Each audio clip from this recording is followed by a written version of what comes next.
Hey, happy Tuesday, everybody. Cinephile Mike is here, and it is day 39 of Oscar Rewind, my series of video commentary that reflect this past year's Oscar nominees and winners' earlier works. I dig deep into those IMDb profiles, and my hope is that you will discover something new or maybe revisit something you haven't seen in a while. As always, I'll be discussing the recent Oscar connection, awards history for the film, box office information, critical response, and as always, these reviews are spoiler-free. Now, before we jump in, do me a favor, click that subscribe button because you definitely want to be a part of everything coming your way. So, I am still in the writer's block of Oscar Rewind, and today I am looking at Constantine Films' The Colony, also known in some markets as Tides. Written by the team of the film's director, Tim Fehlbaum, along with Mariko Minaguchi and co-writers Joe Rogers and Tim Trakti, the film was released internationally in the fall of 2021 and the summer of 2022. It was domestically released by Saban Films in the summer of 2021, but a very limited release on the same day that they released it on streaming platforms. Thus, as usually is the case in that, I do not have box office information for the domestic release, only the international, which makes up its worldwide total, which it sits right now at $328,914. Critically, this film was not well received. It currently sits with a 54% critical rating from 28 reviews and a 34% popcorn meter from over 100 audience ratings. Now, award season-wise, the film had some success in its native Germany, winning Cinematography for Markus Förderer and Best Direction for Fehlbaum, and it won 4 of its 6 nominations at the German Film Awards, winning Best Visual Effects, Best Production Design, Best Makeup, and Best Score, along with nods for Best Sound and Best Costume Design. The film also received several other nods and wins at various international film festivals. So why is it here? Well, we're looking at all those writers, and I listed a bunch. This film is writer and director Tim Fehlbaum's connection. Fehlbaum was nominated this year for his first Oscar, along with co-writers Moritz Binder and Alex David, for the tight thriller September 5th about the tragedy at the Munich Olympics. For that review, you can find it in Award Season Reviews Season 3 playlist. So let's talk about this film. Earth has been almost eradicated due to natural disasters related to flooding. The 1% fled Earth to a space colony called Kepler 209. Now, this was meant to be a safe haven until it was realized that the radiation on Kepler 209 resulted in multiple fertility issues, and the human race is now at risk. To circumvent this, Kepler sent missions to Earth to see if it was still livable and able to produce a fertile environment. A first mission was sent, and apparently was not successful, and now, years later, another attempt is made. Now, this second mission is made up of 3 astronauts: Blake, played by Nora Arnezeder, Tucker, played by Sope Dirisu, and Holden, played by Hong Indira Rake. Now, equipped with a device known as the biometer, which tests fertility levels in people, they are to see if there is a chance to return to Earth and repopulate humanity. Landing near a weather hub that was transporting data to Kepler, our trio sets out. Not long after landing, though, the trio are attacked by a group of humans referred to as Muds. These are the ones that have survived. Holden is quickly killed, and Tucker and Blake are taken captive.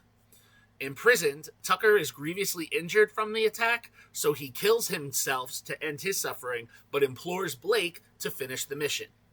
Blake is able to communicate a bit with a young girl named Mila, played by Bella Badding, and is able to escape, but not before the Muds are all attacked by an even more violent group that takes a large number of the Muds, including Mila, and also taking cargo that Blake needed for her mission.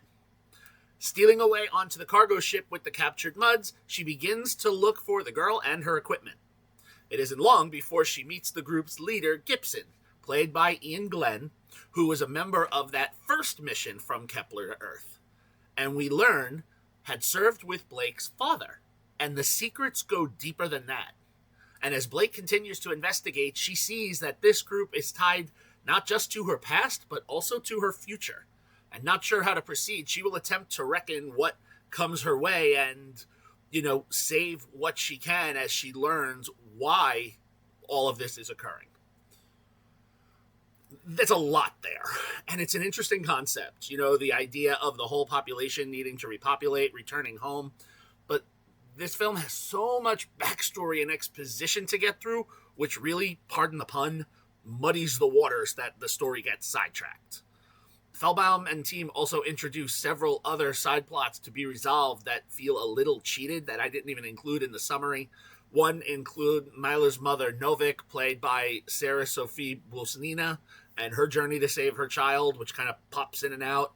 There's a story of events that happened with Blake's father, and on top of this, trying to make sense of it, when we introduce the Muds, we learn that they have adapted a language that is foreign to Blake and the other Keplers, and we, the audience, are not provided with subtitles. Similar to what Spielberg did with 2021's West Side Story, when the characters speak any language not in English, subtitles are not provided to make the audience feel that same separation as the characters who are not versed. However, in West Side Story, where the performances were strong enough to communicate the language, it's not so much the case here. And it's unfortunate because this struggle to glean that mud language, we can't really engage with these characters. Also, while the film was recognized a lot for its technical merits, and for a film of its ilk, I can sort of get behind that, but I actually found the cinematography a little too dark and a little difficult to watch. I mean, we've seen apocalyptic films before, and usually while there is darkness pervading them, at least some of the lighting is equipped where we were able to see some of the action, and that was not so much the case here. I found there to be some major lighting issues. And just in all, I wasn't overly impressed. This felt like I don't want to call it a student film, but for this multi-layered approach that Fehlbaum and team were taking, look, maybe there were too many voices in play putting this script together. Fehlbaum, who had several shorts and 2 other features under his belt, was not entirely a novice here, but in my mind, this wasn't the strongest outing, though I applaud what he attempted to do. On the other hand, I was very impressed with the script for September 5, and Fehlbaum's co-writers on this, Alex David, who it was his first screenplay, and Moritz Binder, who had several TV credits to his name. The 3 of them worked well together, so this is a stronger outing that you get gripped from that first moment. And I hope for the same here. Like, I was excited to go to watch this, but it fell short. But given that I know what he has done since The Colony, I'm excited to see what comes next. So for me, The Colony, or Tides, as it has been renamed, it's just a 2-star film for me. Not quite a 1. There are some interesting things here, and Lord knows I have seen worse, but I just wanted more. So this one, it's kind of skippable. But if you are curious to watch the film and slow, apocalyptic, burn thrillers are your thing, you can find this film streaming exclusively right now on Tubi. So it's free streaming out there. Just gotta watch the commercials. So there you have it. We have a few more writers to look at, and then we're going to start getting into designers and their teams. Small preview, 2021's West Side Story is going to come back soon on a future Rewind episode. Curious to know how? Well, you know what to do, right? Click that subscribe button, like and share the video, be a part of the conversation. You can follow me, Cinephile Mike, on all social media platforms and on Letterboxd, and find lots of great additional content on my website, cinephilemike.com. See you all tomorrow as I start to wrap up the Writers Collection, and until then, this is Cinephile Mike saying take a break and watch something new.